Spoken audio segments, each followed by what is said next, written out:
panel time. Welcome back to the Rocky Mountain Horse Expo. I'm here with our 10 o'clock panel, which is Mustangs for Mental Health.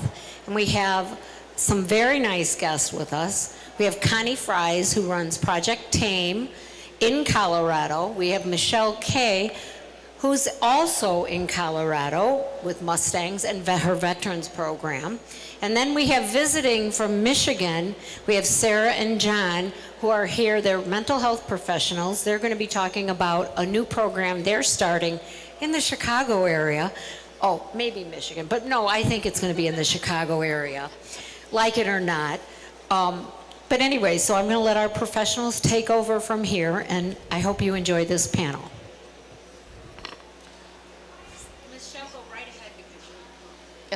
Okay, I guess I'll start. Good morning, everyone. So I'm Michelle Kay. I'm the founder and executive director of Operation Equine. We do equine-assisted psychotherapy and learning for military, veterans, emergency responders, and their families and caregivers. We also work with organizations who work with military veterans and emergency responders as well. And so we are located in Colorado most of the time. We have one barn that we work with up in Erie called Allegiance Ranch and Rescue, and then we have another barn down in Parker called Praying Hands Ranch.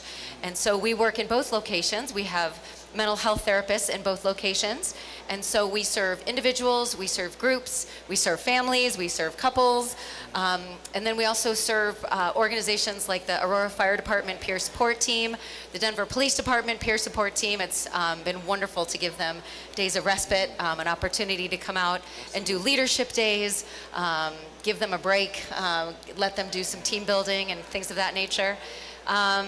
And we often work with retired horses who are retired from all sorts of things. We also work with rescue horses. And then we are also working on the Mustangs and getting more Mustangs in our programs as well. So yes, which is very exciting. So it's a huge honor to be here. It's a huge honor to be with my esteemed fellow guest panelist speakers here. And to be with the Equus Film and Arts Fest. The work that's being done with the Mustangs is truly, truly heartening. As we all know, horses get to things that we often don't get to in the office.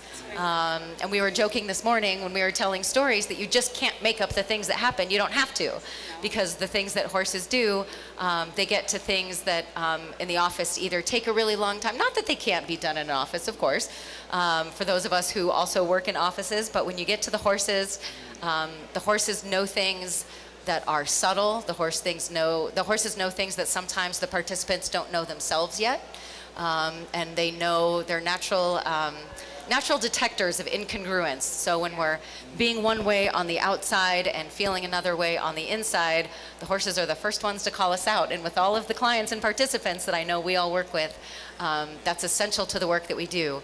I'll tell you a little bit about Operation Equine and then pass the torch here.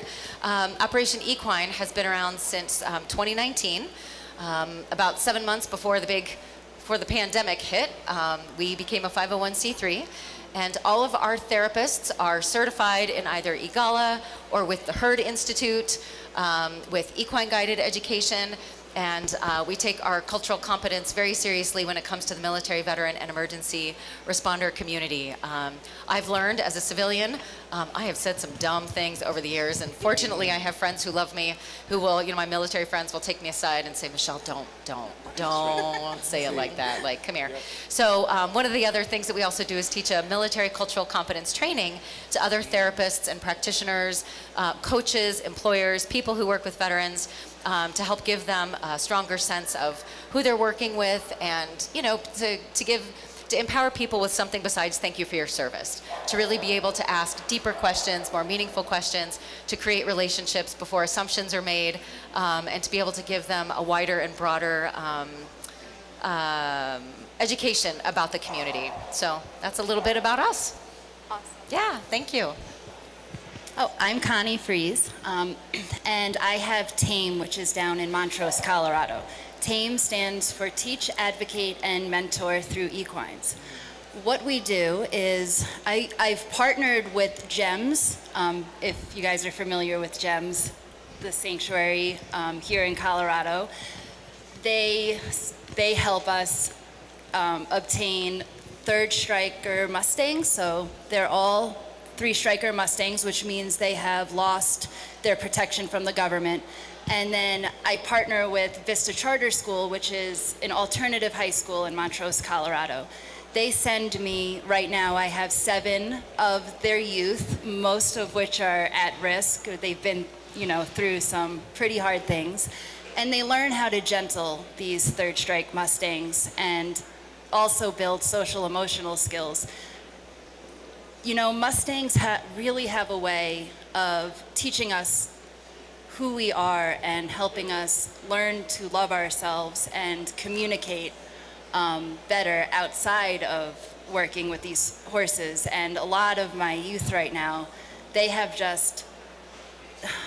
grown so much through this program, and I'm not the one doing the work. It's the Mustangs doing the work with them. I decided to go into this because wild horses saved my life. I have about 7.5 years off of heroin and a whole lot of trauma through my teenage years where I was in and out of facilities. And I sat down and thought, well, wow, these wild horses did so much for me. I wish there would have been a program like this while I was growing up. It may have helped me discover things about myself and be a little bit more confident and have more of a purpose to get better back then. So that's what I'm doing. I'm working towards getting my LPC. I start my master's classes in April. So yay! I'm super excited to be here, and I'm really happy to be sitting up here with you guys. Great, thank you. Thanks. That's a good start. And I am congratulations. Sarah Matias from Grand Rapids, Michigan, originally Chicago, so we, like Lisa said, we may end up back in that direction. But I am a licensed mental health provider and a certified advanced alcohol and drug counselor, and have been in the field for about 35 years and have done community-based work throughout that time. And so in that, I've worked with gang involved populations. I've been a therapist in the jail system doing trauma therapy and addiction work, and currently work with women that have substance abuse and mental health symptoms. So typically complex trauma is my caseload. So I specialize in EMDR, and about, the last 10 years, got involved with equine therapy and got a GALA certified, and then equine assisted EMDR certified. And so my regular job right now is not in an office because I'm community based. So it's in people's homes. I do trauma therapy in the home, EMDR, but it is not an equine program per se at this point. I've been involved with one for the last 10 years though, aside from my regular full-time work. And so then I have been able to run groups and experiment with equine assisted EMDR groups, substance abuse groups with horses, and EMDR, just a whole different combination of things to really learn and grow in and better understand the power of what happens with horses. It's just really profound for all of us that have seen that. And so through that process, we are looking at, we have a new mission to start a ranch, Milagro Ranch, we're calling it, and feel really passionate about having a sanctuary. And we have our first 2 Mustangs we adopted in November. And so we're working with them, and we are looking at developing a trauma program that will address the effects of trauma both in military and civilian populations.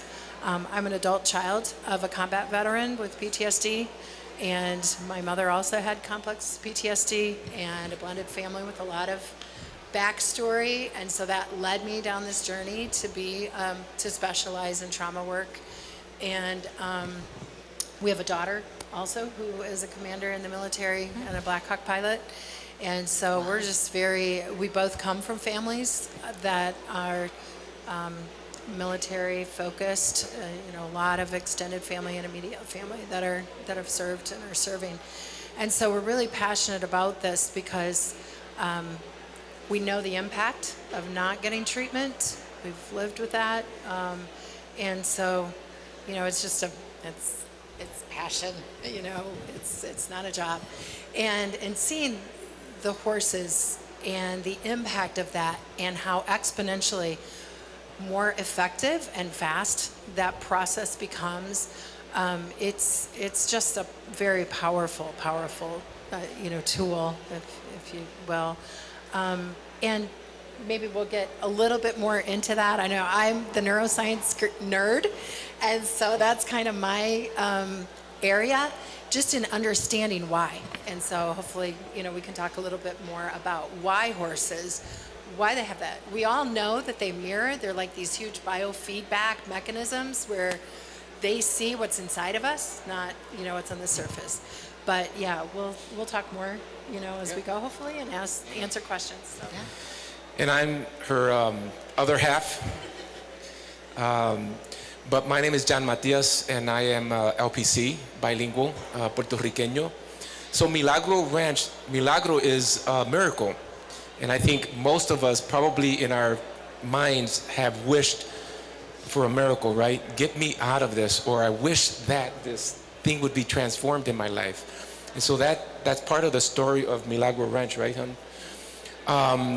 I have been a counselor and ordained minister for about close to 45 years. And so I think part of the reason why I became a counselor is because of my 16 brothers and sisters. I'm number 15 in the totem pole. And so I saw a lot. I did not know that I had PTSD. Growing up in the urban Chicago area, I mean, I grew up around gangs. I was shot at, arrested wrongly, and didn't realize. It was just, oh yeah. Didn't realize though how it was affecting me. And we are now in Grand Rapids, Michigan. I happen to work right now as a clinical therapist with unaccompanied minors. These are these teenagers that cross our borders without permission, and then go through a process of getting their documentation. And all of them have some kind of trauma. Not only that, but then they're coming from a different country and different languages. And we have to figure out how do we reduce the barriers to that. We have worked with our kids with Equine through some of what Sarah's work has done, because many of them have come from rural areas or animals. And so, yeah, we're really excited. I think this bridge that's occurring, you guys are seeing it in real time. What's going on with Equine and now psychotherapy, if you will, or counseling. I think most of us, if I was to quickly give a survey, how many here have either thought of getting or have gotten some kind of therapy in your life, or perhaps said, hey, you need this? Yeah, probably most of us. I'm seeing, we can't see it there, but yeah, most of us, including myself. And so the conversation that's going to happen here is really critical to the tipping point that we're seeing, and we're excited to be seeing and living through, and now a chance to kind of talk about some of what's going on. So thank you. Yeah. One of the things I think that's beautiful about what the two of you just said, talking about brains and neuroscience and how the horses work and how we work, is that the horses engage a different part of our brain, right? So we're not always in this linear kind of place. So the horses bring us out of that. And then also speaking in another language. I just spent a bunch of time relearning Spanish, and it engages a different part of our brain. And so with the horses, with the EMDR, with the using the cross brain kinds of things, it's amazing that the horses can bring out of us things that aren't necessarily logical and rational, and they'll absolutely ignite what's going on in the person, because it's not a logical and rational thing, right? And when we've been through trauma and we don't have the words, because sometimes there are no words for the traumas we've been through. I worked with at-risk youth for about 25 years, also before working with veterans. And so again, it was just a matter of course, like this is what happens. You get into gang fights, your friends get into trouble, you get arrested, all these things, and they don't even recognize it until it starts coming out from underneath the rug. And so when you can catch that and be able to, because sometimes when you can't tell the story, you don't have the words yet, we can just say, go take a walk with the horse. just go spend some time with the horse. It's because it's not necessarily about telling your story from A to Z. It's not, well, this happened, and then my mother did this, and then my father did this, and then my brother did that. Sometimes it's just that holistic feeling of not knowing how to explain it. And so with the horses, being able to just emote and being able to be present and be able to be real and not have to explain things and not have to put on airs or say the right thing in the right word in the right language. That actually happened with the Vietnam veterans. So I worked in Montrose at one point, a long, long time ago, and one of the Vietnam veterans, that was his way in, is he hadn't told a story to anybody in over 50 years, and it was just stuck inside of him. And so for a long time, he didn't want to talk about it. He said, I just want to go hang out with the horse. That's okay, just go for a walk with the horse. It's like, I'm not telling you my story. I said, you don't have to. It's not what it's about. Just go take a walk with the horse. So he did, and he'd come back, and he'd kind of look at me and squint at me, and he'd say, same time next week? I said, yep, same time next week. And so eventually, he just started talking. But it wasn't about from point A to point B, the story, you know, because he was taught that, well, when you're doing therapy, you have to tell the story. You have to tell what happened. Well, that's not always the point in. So I really appreciate the work that all of you are doing, because you know, we're all working with different people, and yet to get to the same depth of healing. I think just what you're talking about is so powerful. We're kind of conditioned to believe that therapy is talk therapy, and you sit and you tell a story, like you said. The problem with trauma and addiction and attachment issues and things like that is that often we're not in that part of our brain. We're in our survival mode, we're in the limbic system, and the trauma is not held verbally. It's held physically. It's in our nervous system. It's in a different part of the brain. And so that top-down kind of therapy model is not even accessing what needs to heal. And so if you think about you know, going from the bottom up, the body, like getting into the nervous system, that's just a key thing that the horse enables. Is, you know, it helps, first of all, just regulate the person. So if we're walking in trauma, we're not regulated. You know, our emotion regulation is really not in a strength-based kind of position. And so, you know, you're on edge, don't have the words, feel the pressure, and so you're not accessing that thinking part, the prefrontal part of your brain. And so just being able to regulate, the horse, we know from science, regulates our heart rate, and so we begin to calm, and physical activity helps calm us. So when you're walking, you're calming. When you're with an animal, you're calming. I rate, I don't know how many hundreds of emotional support animal letters, prescription letters I've written for clients, because we know that being with an animal, petting an animal, releases oxytocin in our body. It releases endorphins. We get the feel-good chemicals that we need. Those are also the chemicals that create attachment. Mm-hmm. So if our negative experiences come out of people hurting us, then we're going to repel from people. So a therapist is a danger, you know, and so, you know, with the horse, you don't have that reaction. And so you can begin to attach with the horse and get those chemicals and then build that bridge that the therapist can then borrow. So there's just, you know, it's regulating the body before the brain, and then beginning to regulate the nervous system and do some of the things that will enable healing to happen. Yeah, I see you like, oh yeah. Oh, yes, and absolutely. And the emotional regulation, it's such a huge part of this. And I'm watching these kids come into my program that have maybe seen a horse or maybe been around them a couple of times, but, you know, emotional regulation, stepping into a pen with a wild horse when you have no horse experience, if you could imagine, that can be pretty scary for someone that doesn't understand horses. And what I found is these kids are walking in and learning how to breathe and connect with themselves and connect with the horses and release that fear of, oh my goodness, this Mustang has been through something similar to me.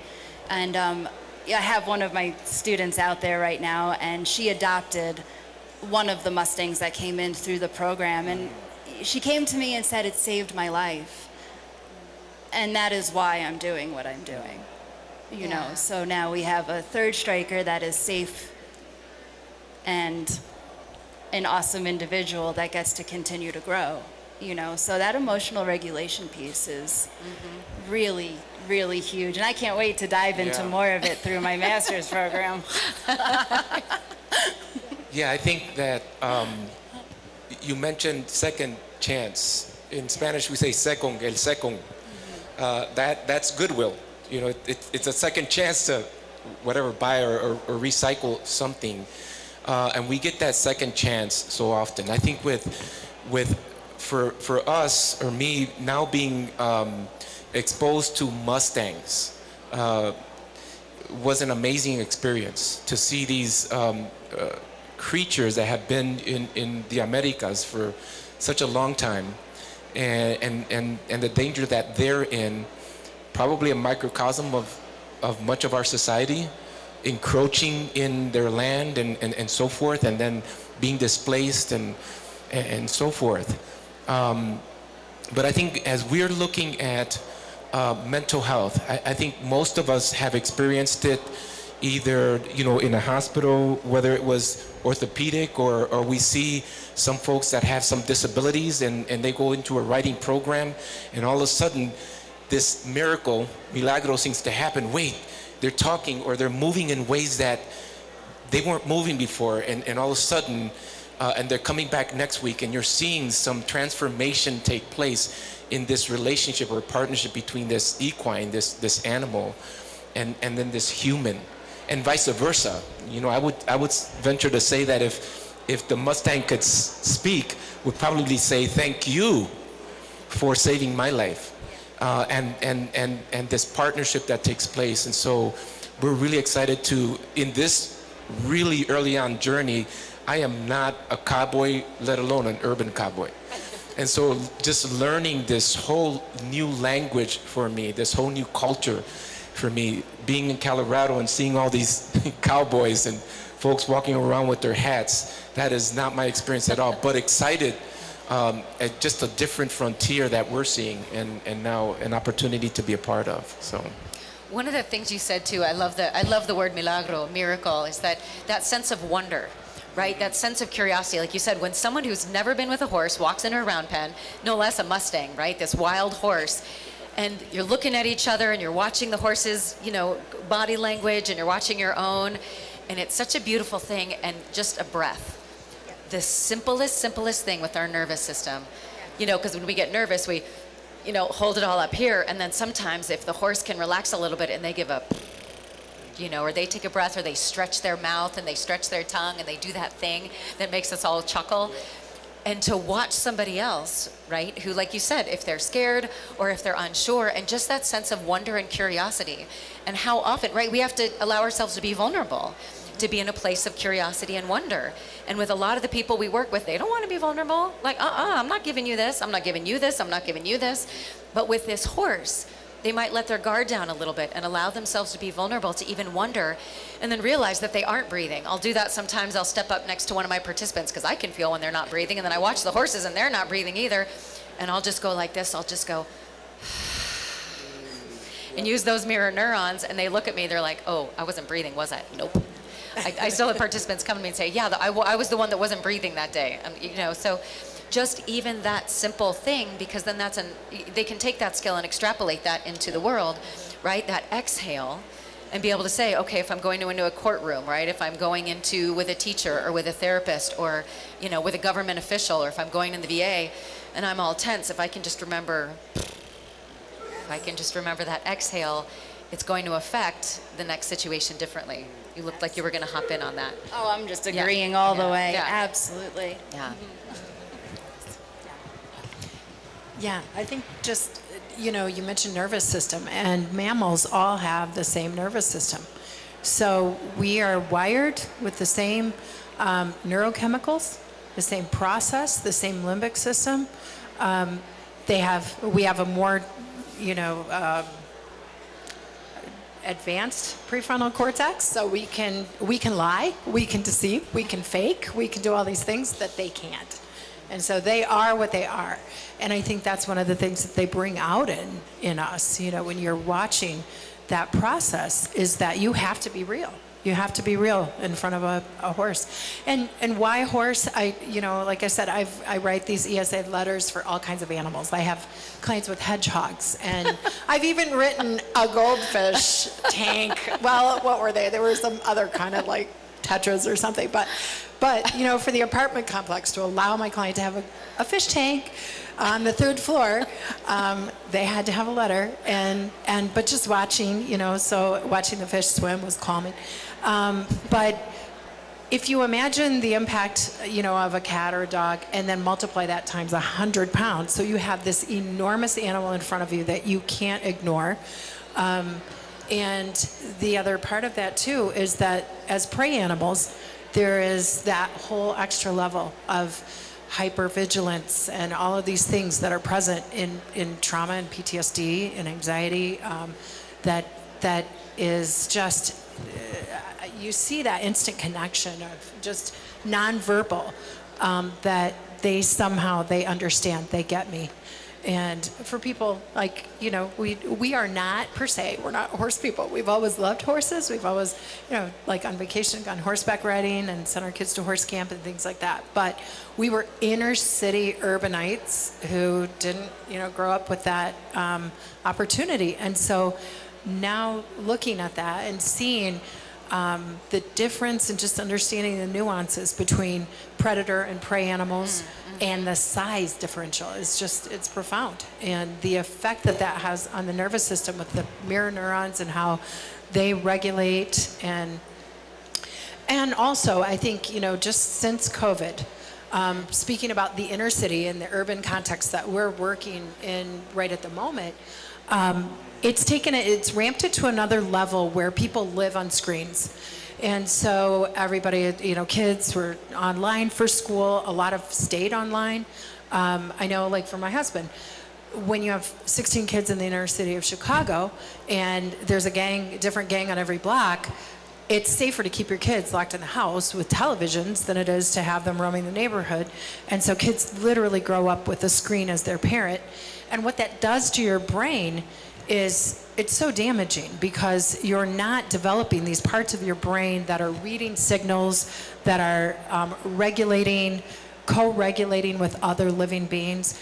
And so I think when I see people that I'm working with now that are in that urban context, that don't have green space, they don't have yards, I have clients that say, I can't let my kids in the yard, they'll get shot. And so they come to the farm, and all of a sudden, the first thing I hear is, I've never felt this safe. And so safety, you know, being outside, being with the horses, it does the opposite of what screens do. So now all of a sudden you're able to, like we talked about, regulate, you know, smell, see, hear, activate all of these sensory perceptions that are not activated when you're looking at a screen, when you're on Zoom, you're on video. Those things are not being activated. And I think that we haven't even touched on the damage that is going to do developmentally to this generation. But it's really imperative. I think, you know, looking at equine therapy, how that is going to impact positively. I'm just so excited you're bringing this urban. I grew up in New York, so growing up as a hunter-jumper on the East Coast, in New York, in not the greatest areas, you know, horses are really expensive on the East Coast, and my parents just couldn't afford it, and all my trauma happened. I didn't meet a Mustang till I came out to Colorado 10 years ago, and just what a beautiful opportunity to bring to more inner city kids. It can do so much for them. I think one of the things that I wanted to touch on is the relationship with equine folks or horse people. I've heard a lot, well, we're horse people and you guys are, you know, therapists, as if there ought to be a dichotomy. I think what we're seeing now is more and more research connecting the two. and learning from each other. The skill set that we bring in the equine world as therapists and understanding people and they understanding horses, of course, we're learning that now. It's not an exclusive them, us. It ought to be us together working.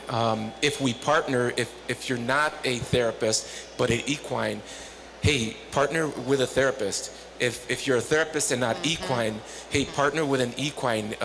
Build that relationship where you guys can work off of your strengths and what you bring to that game, because the benefit is going to be to not only the horses that are getting a second chance, that are reliving their lives perhaps free. We hope to start a sanctuary of Mustangs, but also we as humans get another opportunity to reconnect and to live life again, or even differently, make different choices going forward.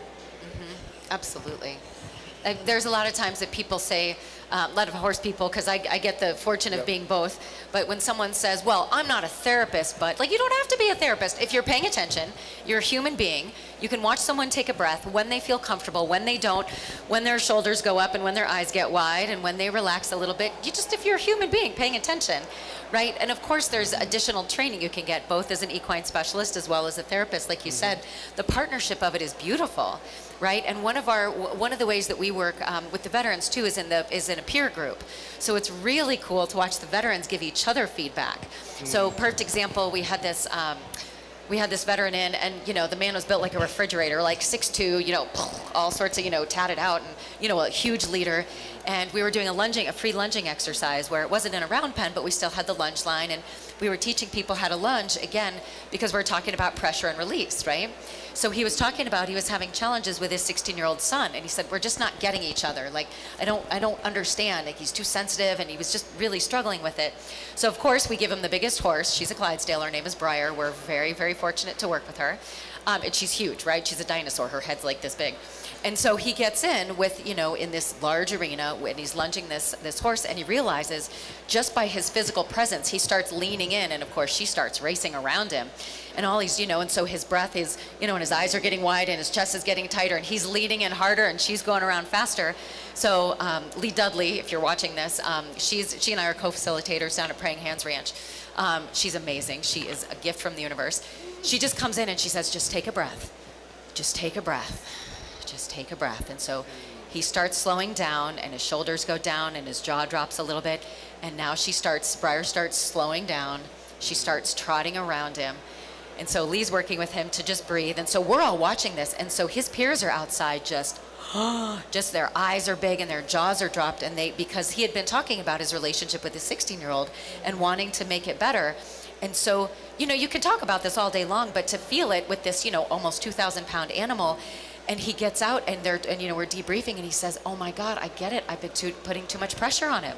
He said, I don't even realize it, just with my body language, just by standing in his doorway, the kid's like, too much, Dad, right? So just by being able to soften his body and soften his eyes and relax his jaw a little bit and step more into his body, he got that in a way that he wouldn't have been able to get that otherwise. And so to also get that feedback from his peers to say, dude, we watched you.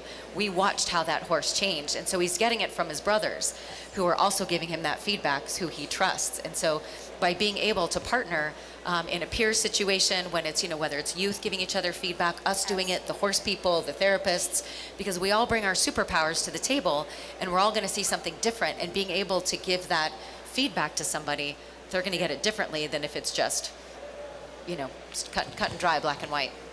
Just to touch on that. So look at all of the learning that occurred just in that example. I mean, the pebble and the waves that caused just through that interaction. And then it's not just to stay there. You got to go back home, because there's triggers there, there's temptations there, there's all kinds of stuff happening. We know that we can't just keep it clinical. We have to be able to get them to apply it in the context that they live in, and then continue that ripple effect among their friends or family members. So it's not just science, it's not just, it's actually life skills that now you get to take and apply it and then you come back and you continue to get better at it. So just wanted to mention that. And that's something every class that we talk about, we focus a lot on patience, ego, and communication. But I speak with the kids at the end of the class. I'm like, well, what have you learned that you can apply to your everyday life away from horses and away from this class? And some of the responses I get, it's just truly beautiful that they're finding their confidence to be able to go to school and raise their hand or set a boundary of, hey, I'm not comfortable with this, you know? And just to think that the Mustangs are doing that for them, you know, it's really a beautiful thing. Yeah. Yeah, I think that's so important. That's another, so we talked a lot about regulation and even like attachment and building the connection. And then that competency, skills, is the other thing that is so critical. And you know, we don't talk about that, or you know, you don't think about that as therapists so much. You're all focused on the clinical stuff, but so much of what we try to do is skill building. You know, we're talking about cognitive skills and all kinds of, you know, life skills and things like that, that are things that you don't have to be a therapist to teach that. And the horses do that because you're having to adjust. Like he had to adjust in that situation. He learned a new skill. He learned new skills right there. And the kids that you're working with, they're learning confidence. They're learning leadership, self-esteem, all of these things that are critical because, so like as an EMDR therapist, if I work through the trauma, but you go home and you still don't have a skill set, I mean, we incorporate an emotion regulation, things like that, but if you need, you know, all of these other kind of life skills that you've missed because your development's been sort of derailed by traumatic experiences or a lack of, you know, healthy relationships and attachment, the horses provide that opportunity in real time to learn competency. And you know, that's something too with top-down therapy, that we run the risk of being the professional, being the expert, and not giving people an opportunity to be the ones that are competent and to be the expert in their own life. Yeah. And so, you know, when you go into an arena, you suddenly you're the expert. He figured out, this is what I'm doing to my son, and this is how I shifted that, and then I got the biofeedback right there so I could see the effect. And it's like, what would that take talking? 6 months, a year, maybe never in therapy? Yeah. And it happened in, you know, one example, one session. So yeah, that's profound. I think with some of the boys that I work with, so it's a residential setting that they're in. Anywhere from 14 years of age to 17 and a half is our program. And so they may be with us a year and a half to potentially 2 years that we have to work with them. And if they're monolingual, whether they're Afghans or Latin Americans or from Africa, helping them transition into a culture that they don't know, the American culture, into a school system that they were not used to, the American school system, public school system, and then helping them. When we exposed them to equine and the farm, I mean, the giggles from these teenage boys that were reserved and all of a sudden, well, I had a horse back in my home country. I used to take care of animals. We didn't know that. I mean, as part of, you know, their psychosocial that we took, well, you didn't mention that. And all of a sudden they're telling us this.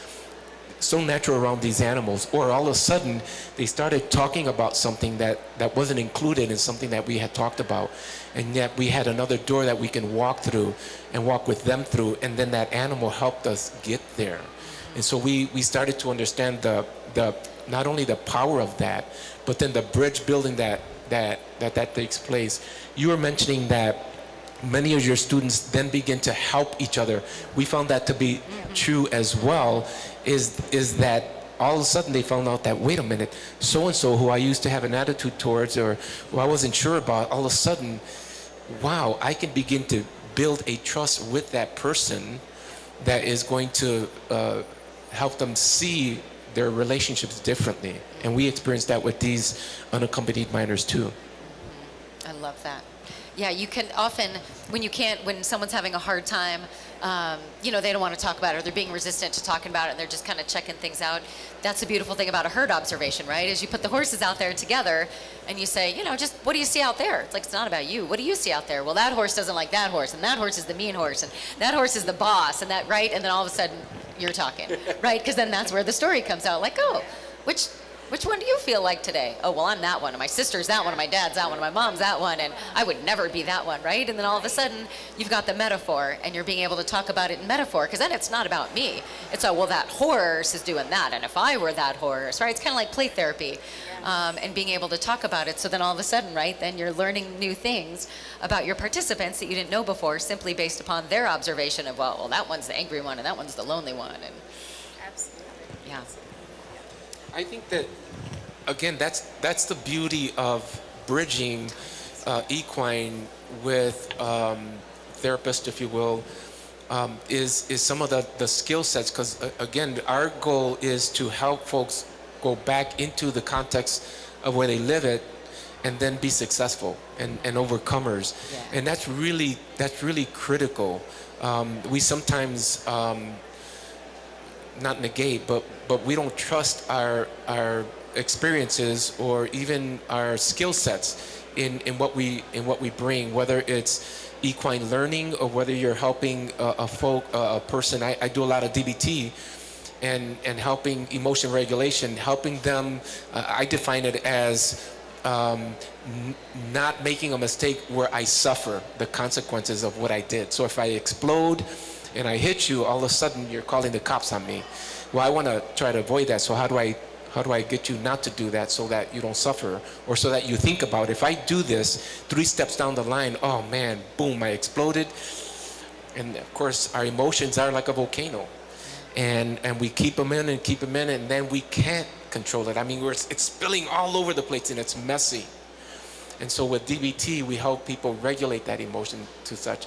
And what's the beauty of equine is that they do that in conjunction. So you're seeing that, what you guys were describing, seeing that, and we can help them see that's a skill now that you can continue to develop. So how do you do that? What does that look like?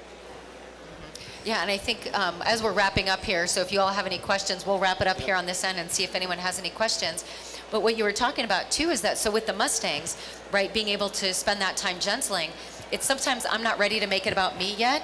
So if I'm reaching out to help this other creature, that this creature has been traumatized, this creature is about to be, sent off to slaughter, right? That it's their third chance, and then they're out, right? They've been given up on. Yeah. They've been told that they're useless, that this horse will never change. And so if somebody can go in with that horse and start to help that horse heal and down-regulate and learn trust again and learn connection and learn attachment, that the skills that they can take from that then, that they've put with the horse, right? Then they're going to take that back to themselves and take it back to their families and take it back to their friendships, because it can't always start with me. Sometimes it does need to start with, I'm going to go help the horse first. Yeah. Exactly, and I'm seeing it happen within the class too. So we have this really difficult Mustang that came in, and he was just super flighty, and it took a little while for him to come down. We allowed him that time and that space to come down and be okay.